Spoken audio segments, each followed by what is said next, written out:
Assalamualaikum warahmatullahi wabarakatuh. Alhamdulillahilladzi hadana li hadza wa ma kunna linahtadiya laula an hadana Allah. Asyhadu an la ilaha illallah wahdahu la syarikalah wa asyhadu anna Muhammadan abduhu wa rasuluhu la nabiyya ba'dah. Allahumma shalli wa sallim wa barik ala Muhammadin nabiyil ummi wa ala alihi wa sahbihi wa barik wa sallim ajmain, amma ba'du. Inna fil jasadi mudghah idza salahat jasadul kullu wa idza fasadal jasadul kullu ala wahyal qalb.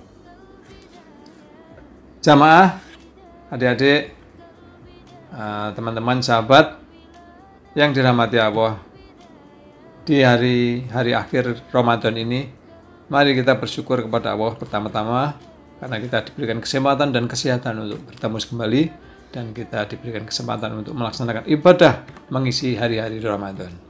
Seperti yang kami bacakan tadi, sesungguhnya di dalam tubuh terdapat segumpal darah.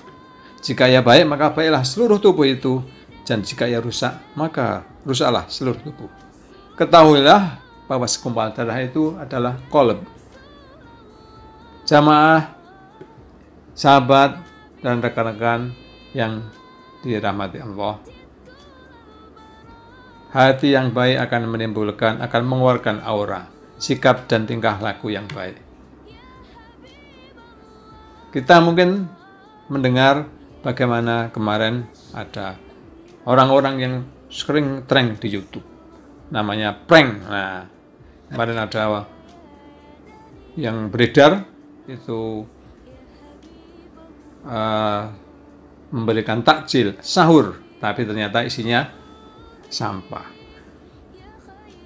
Banyak lagi hal-hal yang orang cenderung mengeluarkan kata-kata yang kotor atau perilaku yang tidak baik. Iri, dengki, hasad misalnya. Tidak suka kawannya berhasil, sukses.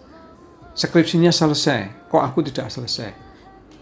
Maju ke dosen lancar, kok aku tidak. Akan menimbulkan hati yang hasad, hati yang kebencian, dan kemudian apa salah saya, atau wah dia pakai mungkin dengan jalan yang tidak benar dan sebagainya. Ini akan diolah oleh hati yang tidak bersih. Teman-teman, sahabat muda semuanya, kalau kita kembali menelaah cerita-cerita dari sahabat-sahabat Nabi, sahabat-sahabat Rasulullah SAW, semuanya pernah mengalami. Ada sahabat Nabi, ada yang muda, ada yang menengah, ada yang lebih tua. Seperti Abu Bakar lebih tua dari Nabi. Tapi Umar radhiyallahu an, kemudian sahabat Ali bahkan jauh lebih muda. Mereka dari variasi umur ini banyak sekali perangai-perangai yang timbul, yang semua dibimbing oleh Nabi.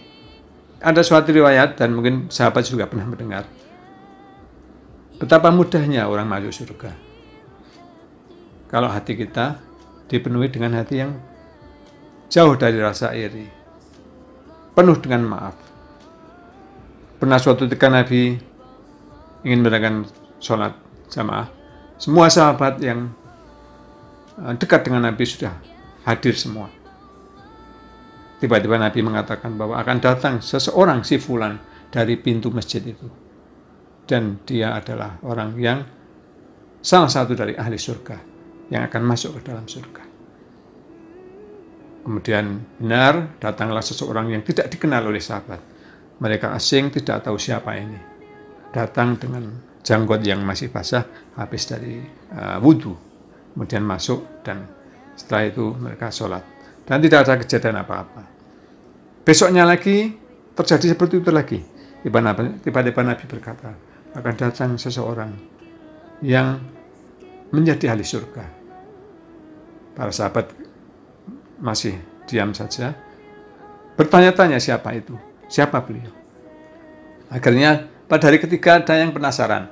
Salah satu sahabat kemudian setelah selesai sholat mengikuti si fulan ini, yang tidak ceritakan ini siapa namanya, sampai sekarang pun tidak tahu, hanya si fulan. Kemudian sahabat ini, ada yang menyebutnya adalah Abdullah bin Amr bin As. Dia mengikuti si fulan ini. Dia beralasan ada pertentangan, pertikaian dengan ayahnya, sehingga dia ingin keluar dari rumahnya selama 3 hari dan mau menginap di rumah si Fulan. Kemudian diperkenankan, dan singkat cerita, setiap malam beliau Abdullah bin Amr bin As ini melihat apa kegiatannya, mengapa orang ini disebutkan oleh Rasulullah akan masuk surga, salah satu ahli surga. Ternyata setelah diamati, setiap malam kegiatannya biasa-biasa saja. Tidak ada yang khusus, tidak ada yang spesial. Bahkan ketika sholat malam pun tidak ada tanda-tanda. Ketika pagi pun puasa, tidak juga. Demikian diawasi selama 3 hari, dan dengan rasa penasaran akhirnya pada hari ketiga Abdullah bin Amr bin As ini pamit. Beliau pamit kepada si Fulan bahwa saya sebetulnya tidak ada masalah dengan ayah saya, tapi saya ingin mengetahui apa rahasia Anda, karena Rasulullah mengatakan selama 3 hari berturut-turut bahwa akan ada seorang ahli surga yang masuk, datang dari pintu salah satu masjid, dan Andalah yang datang. Saya ingin tahu amalan apa yang Anda lakukan. Kemudian si Fulan ini, kemudian orang itu berkata, seperti yang Anda lihat, saya tidak punya amalan yang khusus. Saya sholat wajib seperti Anda lihat, sama-sama sholat jamaah. Salat sunat sekedar salat sunat, dan tidak ada amalan yang khusus. Tapi kemudian dia ingat bahwa saya sebelum tidur bermuhasabah. Saya memaafkan semua kesalahan saudara-saudara saya, dan dalam hati saya tidak punya keinginan untuk iri dan dengki terhadap saudara-saudara muslimnya. Itulah sahabat, ternyata dari hati yang bersih, dari hati yang penuh dengan permaafan, maka Nabi mensitir bahwa dengan amalan yang seperti itu menjadikan dia salah satu ahli surga. Maka sahabat, teman-teman, mari kita tata hati kita. Kita belajar puasa selama sebulan penuh ini, kita dididik untuk bagaimana kita menata hati, menjadikan hati kita hati yang suci, karena kita belajar, kita adalah orang-orang berangkat dari kesucian. Bapak kita Nabi Adam adalah tinggal di tempat yang suci, yang di surga, kemudian turun ke dunia dan disucikan, dimaafkan, dan akan kembali disucikan untuk kembali ke surga.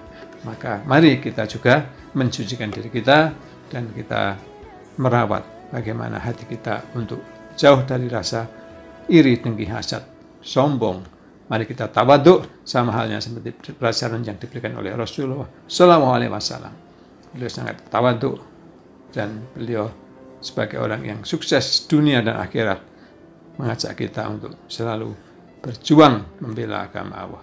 Sahabat, jamaah, para pemirsa siaran ini, saya ingin menceritakan bagaimana saya agak terkejut dengan banyak sekali teman-teman muda kita yang ternyata tidak tahu sejarah dari kehidupan Rasulullah SAW. Ketika saya bercerita, saya tanya bahwa Nabi itu adalah miskin. Walaupun sebagai penguasa, panglima, raja di raja, tapi beliau penuh dengan kesederhanaan. Tidurnya di lantai, sampai dikisahkan ada bekas-bekas dari tikar. Ya, kalau di istilah kita ada tikar di pipinya. Beliau makan hanya sekedarnya, sering lebih banyak puasa dari makannya. Banyak anak muda yang terkejut. Oh, Nabi itu ternyata miskin ya, gitu. Padahal beliau adalah seorang raja di raja. Saya akan cuplikan bagaimana kehebatan dari strategi Nabi Rasulullah SAW yang dipimpin oleh wahyu. Setelah beliau menandatangani perjanjian Hudaibiyah, kemudian perjanjian ini adalah sebagai awal dari perdamaian antara Muslim yang waktu itu berpusat di Madinah dengan orang-orang kafir Quraisy. Nabi menggunakan kesempatan ini untuk ekspansi ke tempat lain, yaitu ke negeri Romawi. Nah, di sini ada yang namanya perang Mu'tah. Perang Mu'tah ini Nabi berwasiat dengan menunjuk Zaid bin Harithah. Dia seorang muda. Bagaimana cara Nabi menunjuk? Diceritakan adalah siapa yang hafal surat Al-Baqarah. Kemudian Zaid bin Harithah ini menunjukkan tangan dan beliau ditunjuk sebagai panglima. Pesan Nabi pada saat itu akan berangkat pada tahun ke-8 Hijrah atau 629 Masehi. Apabila Zaid gugur, maka penggantinya adalah Ja'far bin Abi Thalib. Ini adalah kakak dari Ali bin Abi Thalib yang memegang pemimpin. Dan apabila Ja'far gugur, maka digantikan oleh Abdullah bin Rawahah yang menjadi pemimpin. Kemudian pasukan ini berangkat dengan sejumlah kira-kira 3.000 orang. Dan ternyata setelah berangkat, yang dihadapi pasukan Romawi adalah antara 100 sampai 200 ribu. Sehingga mereka, pasukan Muslim ini agak keder, agak bingung bagaimana menghadapi ratusan ribu pasukan. Sehingga mereka berdiskusi bagaimana mau lapor dulu ke Nabi atau langsung maju ke peperangan. Tapi Abdullah bin Rawahah yang dikenal ksatria ini berkata, "Wahai kaumku, demi Allah, sesungguhnya apa yang tidak kita sukai saat ini adalah apa yang kita inginkan selama ini, yaitu mati syahid. Kita memerangi musuh bukan karena perlengkapan, bukan karena kekuatan, juga bukan karena jumlah pasukan yang besar, akan tetapi kita memerangi mereka hanya karena agama, yang dengan itu Allah memuliakan kita. Karena itu mari kita maju terus, sehingga kita akan memperoleh satu dari dua kebaikan, menang atau mati syahid."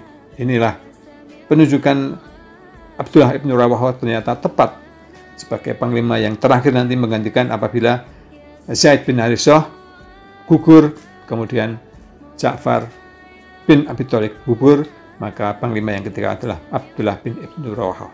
Ternyata benar, pada saat peperangan terjadi kemudian mereka maju dengan gagah berani dan Zaid bin Harithah meninggal. Kemudian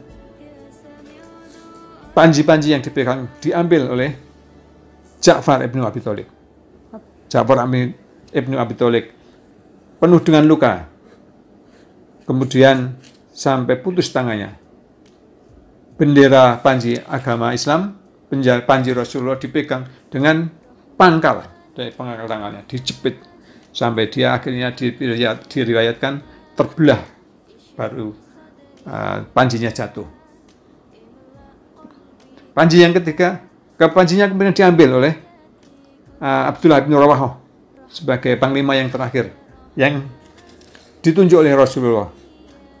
Dan Abdullah bin Rawahah ini sebelum maju ke medan perang agak sedikit ragu sebetulnya. Akan tetapi dengan keraguan yang sedikit ini, kemudian dia menetapkan tekadnya. Akhirnya maju menerjang musuh dan akhirnya syahid juga. Inilah kisah dari para sahabat. Dan setelah terjadi peperangan, kemudian digantikan oleh Khalid bin Walid, yang karena berdasarkan penunjukan ini, Khalid ini setelah masuk Islam menjadi panglima yang penuh dengan pengalaman perang pada zaman sebelumnya, menjadi Muslim. Pada saat perang Uhud, dia hampir mengalahkan pasukan Muslim. Dan setelah menjadi Muslim, dia pun menjadi panglima. Kemudian pada peperangan selanjutnya, saat mendengar berita kematian ini, Rasulullah bersedih, sangat terharu, terutama terhadap Zaid dan Ja'far. Diriwayatkan bahwa beliau bersabda, "Di alam mimpi diperlihatkan kepadaku bahwa mereka telah berada di surga, di atas ranjang emas. Lalu aku melihat ranjang Abdullah bin Rawahah agak miring daripada ranjang kedua temannya." Sahabat bertanya, "Kenapa bisa begitu Rasulullah?" Rasulullah menjawab, "Kedua temannya itu terus bergerak maju tanpa ragu, sedangkan Abdullah agak ragu-ragu, tetapi kemudian ia juga berderap maju tanpa keraguan." Sahabat muda dan sahabat pemberani, teman-teman mahasiswa semua, Anda masih muda, masih penuh dengan semangat. Semoga kisah dari cerita para sahabat ini yang dengan hati yang tegap, pemberani, hati yang bening, mereka maju ke medan laga. Bagaimana mereka mendengar perintah Rasulullah. Kalau setelah Zaid bin Harithah meninggal atau syahid, akan digantikan oleh Ja'far bin Abi Thalib. Kalau Ja'far bin Abi Thalib meninggal, akan digantikan oleh Abdullah bin Rawahah. Nabi adalah wahyu, kata-kata Nabi dan adalah wahyu. Seandainya mereka ini pengecut, maka mungkin saja tidak akan jadi berangkat. Akan tetapi para sahabat ini penuh dengan ketegaran dan yakin bahwa Rasulullah benar, Allah pun benar, dan akan mendapatkan balasan yang setimbang di surga. Ini cerita yang layak kita renungi dan kita ambil hikmahnya untuk menjadi pembelajaran bagi kita untuk kelak kemudian di hari-hari yang akan datang memenuhi semangat kita berjuang menegakkan dinul Islam, menegakkan la ilaha kalimatillah. Demikian yang bisa saya sampaikan. Terima kasih. Mohon maaf apabila ada salah dan mohon dimaafkan bila kurang berkenan. Assalamualaikum warahmatullahi wabarakatuh.